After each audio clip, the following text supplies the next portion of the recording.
क्यों कहा जाता है कि हमें अपने हिस्से का काम करते रहना चाहिए? क्योंकि कुछ काम ना करने से बेहतर है कि हमें अपना काम करते रहना चाहिए। इसका भी एक तर्क है, क्योंकि ऐसा कहा जाता है कि प्रत्येक व्यक्ति के हिस्से में कुछ ना कुछ काम रहता है, चाहे आप उस काम को मजबूरी में करें या खुश होकर करें, लेकिन आपको करना तो पड़ेगा। आप उस काम से बच नहीं सकते हैं, है ना? तो बेहतर इसी में है कि आप अपने इंटरेस्ट के हिसाब से, अपने स्किल सेट के हिसाब से किसी भी काम को चूज करें और उसे लगातार करते रहें।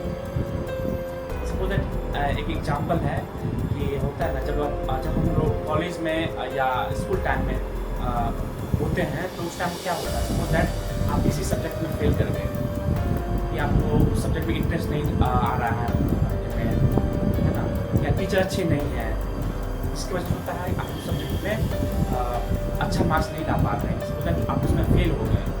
उसमें क्या है, आप उस चीज़ से बच नहीं सकते हैं, या तो आपको पढ़ाई छोड़नी पड़ेगी, नहीं तो होता है ना फिर से जाके नेक्स्ट ईयर जाके उसको आप फिर से एग्जाम में बैठना ही पड़ेगा।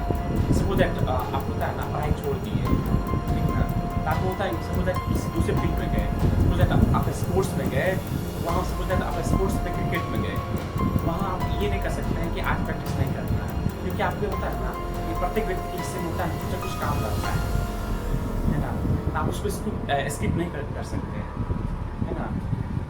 इसलिए कहा जाता है कि जो भी काम है, चाहे ऐसा भी कहा जाता है कि कोई भी काम छोटा बड़ा नहीं होता है।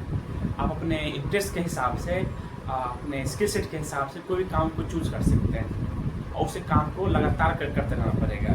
ऐसा नहीं है कि होता है ना कि 1 साल कर लिए, 2 साल कर लिए, आप क्या करना है, ऐसा कुछ नहीं है। यदि आप होता है ना आज उस काम को नहीं कर रहे हैं, तो आप उस काम का क्या होता है, एक ड्यू बन जाता है, एक बकाया के रूप में जमा होते जाता है, ठीक ना? तो भविष्य में जाके उस काम को आपको करना ही पड़ेगा, आप बच नहीं सकते हैं, ठीक ना, है ना?